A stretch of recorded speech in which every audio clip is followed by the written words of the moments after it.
O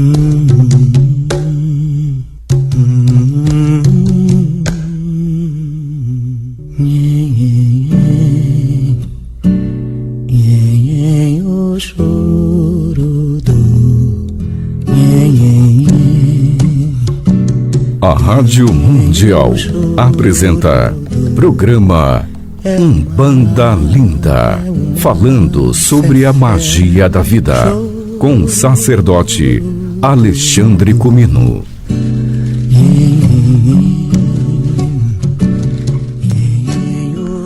Olá, ouvintes da Rádio Mundial, estamos aqui com o programa Umbanda Linda para falar sobre as questões da religião de Umbanda, uma religião brasileira fundada por um brasileiro, Zélio Fernandino de Moraes, no dia 15 de novembro de 1908.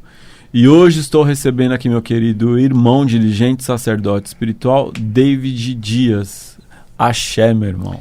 Axé, meu irmão, novamente uma satisfação.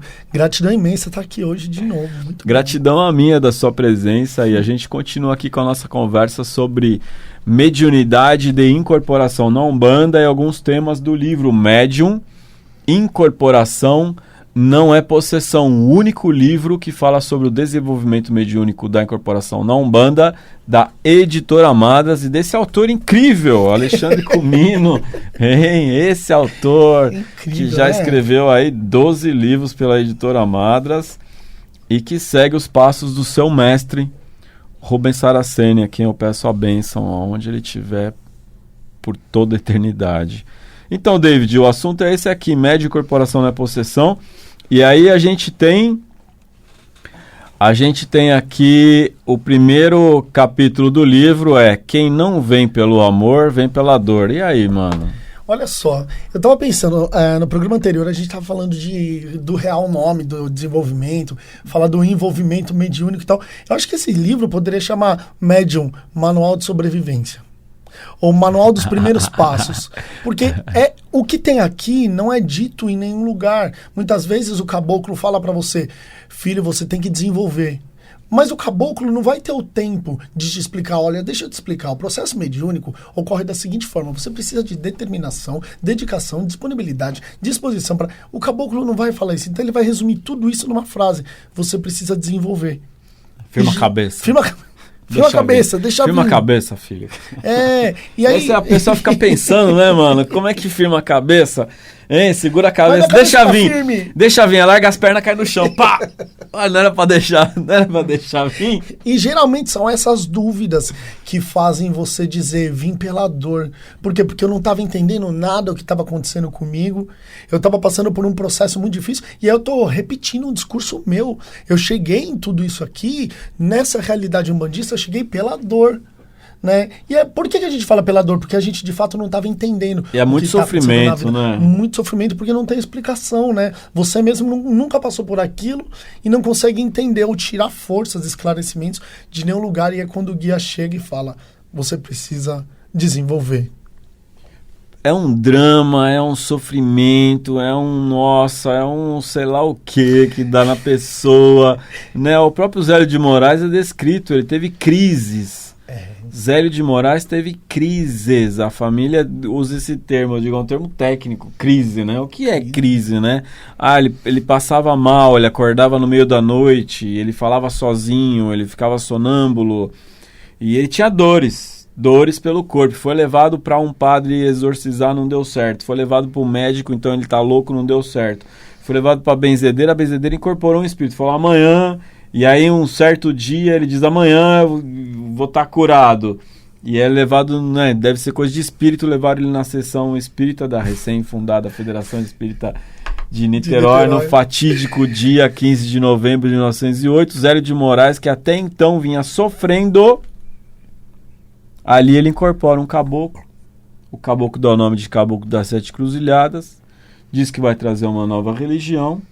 E a partir do momento que a mediunidade aflora em ambiente seguro, que será o ambiente do seu lar, da sua família, da sua casa, a partir do momento que ele dá vazão a essa mediunidade, acabam-se todos aqueles problemas pertinentes ao fato de ter algo e não saber o que fazer com isso. Que incrível. Nossa, eu fico ouvindo, toda vez que eu ouço essa história, me dá uma reflexão, assim, o impacto, porque parece que toda dor, se é que a gente, nesse momento dessa história, pode chamar de dor, começa a fazer sentido, né? Então, traduz-se que não era uma dor, talvez era uma incompreensão do que estava acontecendo, que é o que a maioria das pessoas trazem, um questionamento no terreiro de não estar mesmo entendendo um processo da vida, né? E aí, ela é médium ou ela é louca, Lê? Muito louco, né, mano? De qualquer jeito você é louco, né? Loucos somos todos nós. De perto ninguém é normal, né? Mas não é uma loucura patológica. A loucura patológica como algo clínico é aquela que te desestrutura e desequilibra totalmente a sua vida. Agora, quando esse processo dá um sentido para a vida, aí você entende que é um processo mediúnico. Então a grande diferença da loucura para o processo da mediunidade é que a mediunidade dá um sentido para a vida, né? A pessoa que tem, por exemplo, aquele filme Fragmentado é incrível, né? Quem não viu, veja o filme Fragmentado, conta a história de um rapaz que tinha múltiplas personalidades. Então, você ter muitas personalidades, você ter um guia espiritual é muito diferente. Por quê? Porque o guia espiritual está ali orientando. As múltiplas personalidades estão fragmentando você. Não é? É isso, uma coisa né? incrível. A loucura, né? jamais vai dar um sentido para a sua vida, né? A mediunidade, ela dá sentido para a vida, principalmente porque ela delimita, ela determina coisas que vão acontecer com você com dia e hora marcada. Então ninguém, com a mediunidade, com o processo mediúnico de desenvolvimento, continua incorporando em casa. Ninguém começa a incorporar em casa e depois o desenvolvimento continua. Por quê? Porque ali há um controle, você começa a entender o que acontece com você. Então começa a se diferenciar a loucura clinicamente, patologicamente detectada ou diagnosticada e a incorporação, né? A faculdade mediúnica em si, que é o que dá sentido para a sua vida e transforma, dando mais sentido para a vida do outro, que passa, por exemplo, no atendimento com o preto velho. O Osho dizia uma coisa muito interessante. Ele dizia que se você tiver um momento para extravasar a sua loucura, então você se torna muito mais são no dia a dia. E com relação ao desenvolvimento mediúnico e à mediunidade, acontece algo muito parecido. Roger Bastide, que foi aquele que inaugurou a questão da sociologia da religião no Brasil, foi cadeira de sociologia na USP, Roger Bastide, que estudou as religiões, principalmente as afro-brasileiras e especificamente o candomblé. Roger Bastide escreveu um livro chamado Sagrado Selvagem, publicado pela Companhia das Letras, e no Sagrado Selvagem o Roger Bastide fala algo que é do ser humano, uma questão antropológica. Existe algo de sagrado que faz a gente transcender esse estado alterado de consciência. Em estado alterado de consciência, eu vou além de mim mesmo, eu transcendo aquilo que vai ao encontro da psicologia transpessoal, fenômenos de transpessoalidade. Isso é antropologicamente algo que faz parte do ser humano. A gente vai entender isso como mediunidade. A palavra mediunidade vai ao encontro da obra de Allan Kardec, das classificações de Allan Kardec, mas as experiências de transcendência, as experiências de transe, as experiências de estado alterado de consciência vão além das classificações. Elas são questões antropológicas com relação ao ser humano. Aquilo que aconteceu com Zélio de Moraes acontece com o ser humano desde que o mundo é mundo. Zélio de Moraes pôde ser levado a um centro espírita. Mas vamos pensar isso acontecendo há 5.000 anos antes de Cristo. Já aconteciam esses fenômenos no mundo inteiro e você não tinha o espiritismo. 10.000 anos antes de Cristo, 20.000 anos antes de Cristo, você tem o quê? Xamanismo.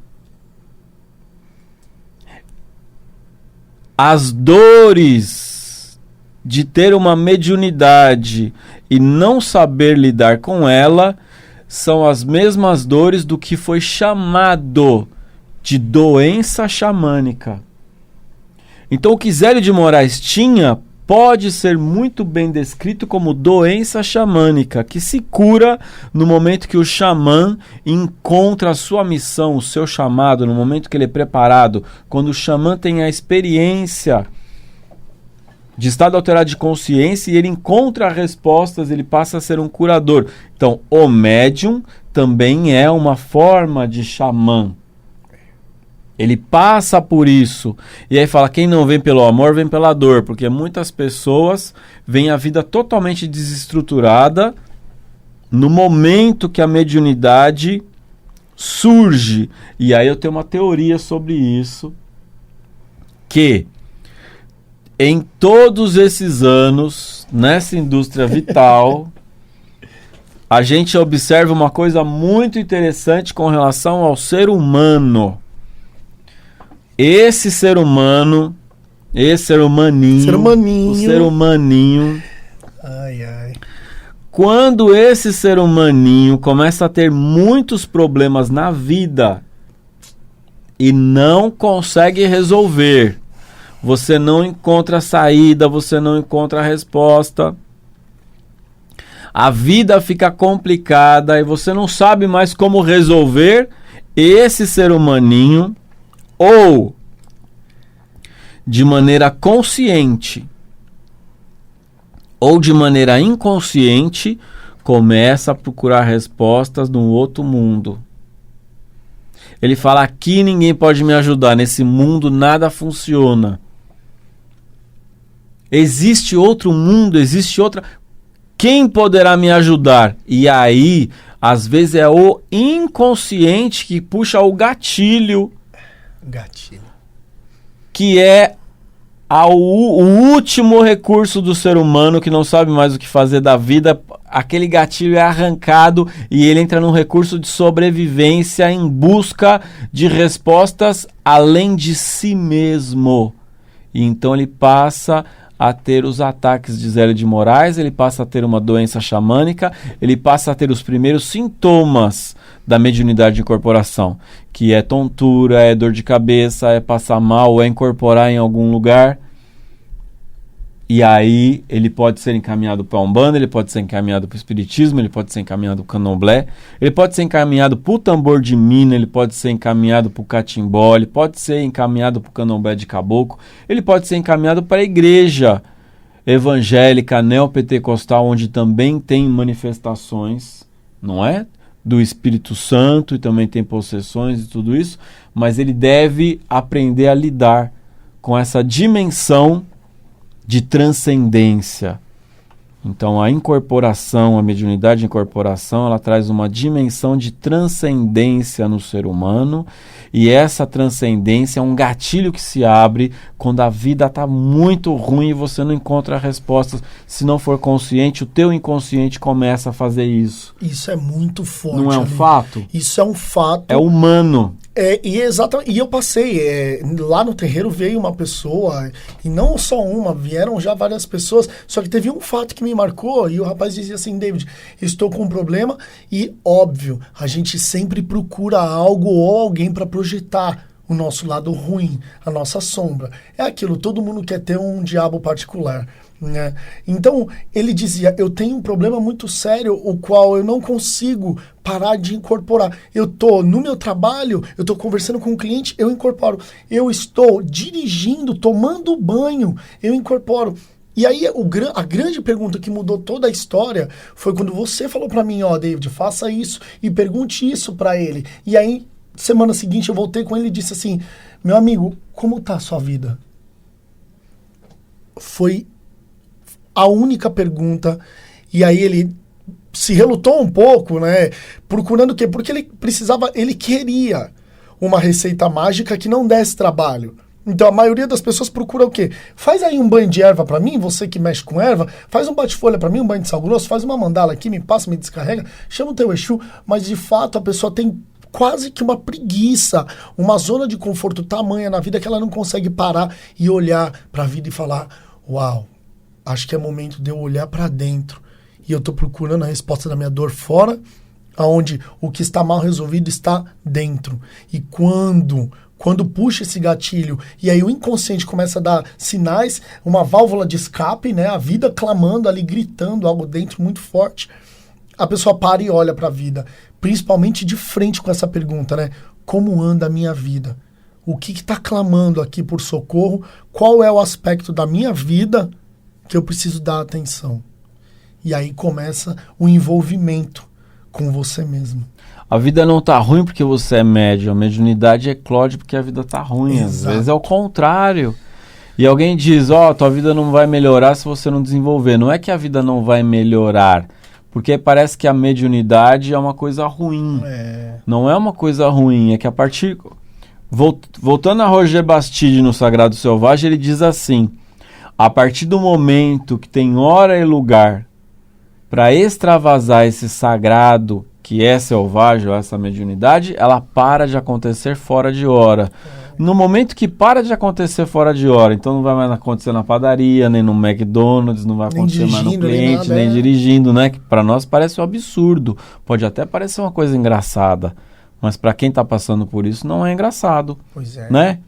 E a pessoa não quer que isso aconteça, mas inconscientemente ela está pedindo isso. Olha que coisa mais louca. Porque ele incorpora o caboclo sabe dirigir, o caboclo não sabe dirigir. Como é que não bate o carro? Então tem alguma coisa, tem uma participação acontecendo ali, não é? Então, a partir do momento que você tem lugar para isso acontecer, para de acontecer fora de hora. E aí, quando está acontecendo num ambiente seguro, e aquele é o ambiente propício para a manifestação da mediunidade, tudo gira em torno de dar um sentido para a vida, aí a vida começa a melhorar. Porque você está num templo da religião de Umbanda, em que todos ali estão procurando um sentido para a vida, ou como diria Joseph Campbell, estão todos procurando sentir que estão vivos. Ale, você fala muito, a gente discute muito sobre isso. O que vem a ser aqui, já que você citou esse termo, o ambiente propício, ou melhor dizendo, o ambiente seguro para o desenvolvimento? O que é? Como que eu posso entender como um ambiente seguro? É isso, o sultão que me ampara e o seu Pena Branca também, eles dizem: tudo que um médium precisa para desenvolver a sua mediunidade, tudo, e o que é mais importante é o ambiente seguro. É o ambiente, o que é esse ambiente seguro? É um ambiente onde a pessoa se sente segura.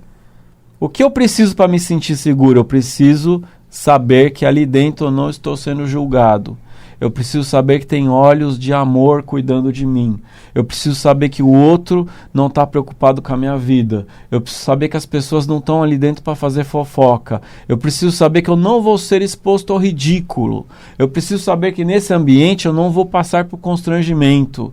Nesse ambiente considerado ambiente seguro, eu preciso saber que é um ambiente de amor, mas é também um ambiente de disciplina, um ambiente de regras. Eu preciso saber que é um ambiente do bem, que é um ambiente que ninguém quer pegar nada que é meu. Ninguém está ali para me explorar, para enfiar a mão no meu bolso ou para me explorar emocionalmente. Ninguém está ali para se divertir com a minha vida, com os meus problemas.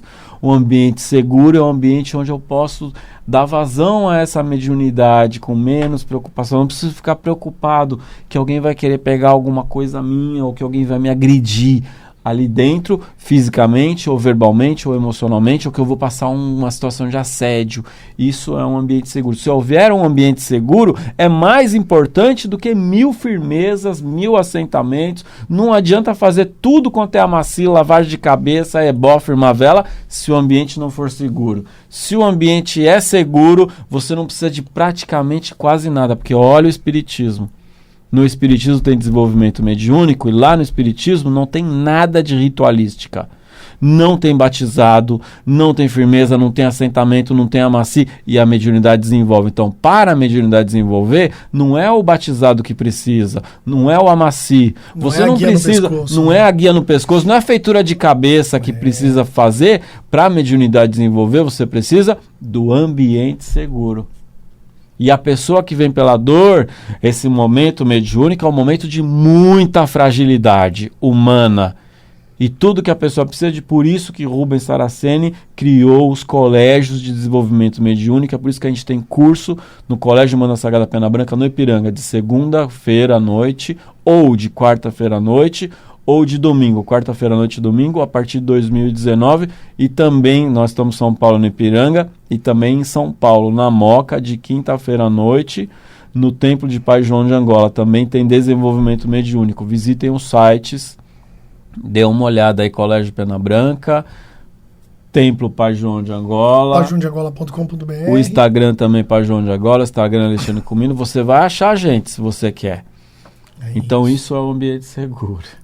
Nossa, dá uma série aqui, né? Se a gente falasse de um capítulo por programa aqui, a gente ficava uns 2 anos falando isso. Acho que falar de desenvolvimento mediúnico é sempre algo que anima muito, né? É sempre algo que traz muita coisa nova. E parece que toda vez que a gente reflete junto isso aqui, ou durante as aulas, saem coisas novas, experiências diversas. E falar a partir de uma experiência, de um fundamento, né? No Colégio Umbanda Sagrada Pena Branca, eu já tive a oportunidade de facilitar o desenvolvimento mediúnico de milhares de pessoas. Atualmente a gente tem lá cerca de 300 médios em desenvolvimento mediúnico. No Pai João de Angola também. Nessa faixa de 80, o grupo é menor. Então é uma experiência, você tem uma experiência. Eu já faço esse trabalho do desenvolvimento mediúnico há mais de 20 anos. Então, quando a gente fala de quais são as dificuldades, o que o médium passa, o que não passa, como orientar, é fundamentado nessa vivência, nessa experiência, e um amor, um cuidado pelo ser humano. Incrível isso, Ale. Eu acho que é uma palavra que é indispensável nesse momento que a gente fala sobre desenvolvimento mediúnico. Eu costumo dizer uma frase: o conhecimento é a base da fé. Eu acredito que o desenvolvimento mediúnico deve sempre estar calcado sobre o desenvolvimento mediúnico, calcado sobre o conhecimento. Ele sempre deve estar atrelado ao conhecimento. Desenvolvimento mediúnico é importantíssimo à prática. Entretanto, as maiores experiências nossas acontecem quando a gente para a prática e começa a trocar ideias, fazer um bate-bola de perguntas e respostas. E, junto do desenvolvimento mediúnico, o aluno pratica, ou melhor, pratica o conhecimento, né? Amplia o conhecimento, seja com o curso de Teologia de Umbanda, seja através da obra literária da Umbanda, principalmente essa sobre o desenvolvimento. Então, eu acho que desenvolver a mediunidade não implica somente em praticá-la.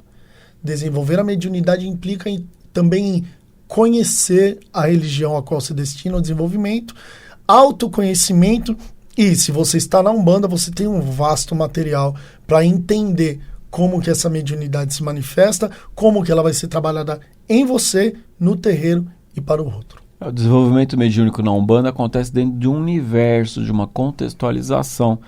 Então você desenvolve também os seus conhecimentos sobre esse universo. Se você for de faz parte de um templo, saiu, está em outro templo, tem que começar do zero, meu irmão. E é leitura obrigatória, Manual. médium. Incorporação não é possessão, a gente considera leitura obrigatória, porque aqui estão as principais e primeiras dúvidas que quase todo médium em desenvolvimento mediúnico vai ter. Médium, Incorporação não é possessão, editora Madras, desse autor incrível, Alexandre Comino, olha. eu mesmo. Muito bom. Então eu fico muito feliz, a editora Madras, ao Wagner Veneziani Costa, por toda essa abertura que desde do nosso mestre Rubens Saraceni existe. Nós recomendamos também que leia sempre O Guardião da Meia-Noite, toda a obra de Rubens Saraceni e todos esses títulos que hoje a gente pode dizer, Umbanda tem não apenas fundamento, ela tem conhecimento e um caminho seguro para você estudar e entender os fundamentos teóricos da religião. Porque fundamento não é uma pedra colocada, meu irmão. Fundamento é o que dá base. Então, o que dá base teórica para tudo isso, né? É isso, exatamente. Pedra fundamental é outra coisa. Embora o conhecimento tem muito fundamento, principalmente na Umbanda. Eu acho que é implacável você acompanhar o seu desenvolvimento intelectual, mediúnico, com a estrutura do conhecimento nessa obra literária da Umbanda, que é riquíssima dos últimos anos para cá. De 95 para cá, eu posso dizer que é uma transformação impactante. David, muito obrigado, meu irmão. Que prazer. Por essa oportunidade da gente falar um pouquinho sobre a mediunidade de incorporação na Umbanda, o desenvolvimento mediúnico. Então, nós pedimos ao Oxalá que abençoe a todos que estão nos ouvindo nesse momento e que a gente possa cada vez mais levar esclarecimento, conhecimento, fundamento e entendimento da Umbanda, que é uma religião linda, encantadora, fascinante e brasileira. Axé. Axé. Valeu.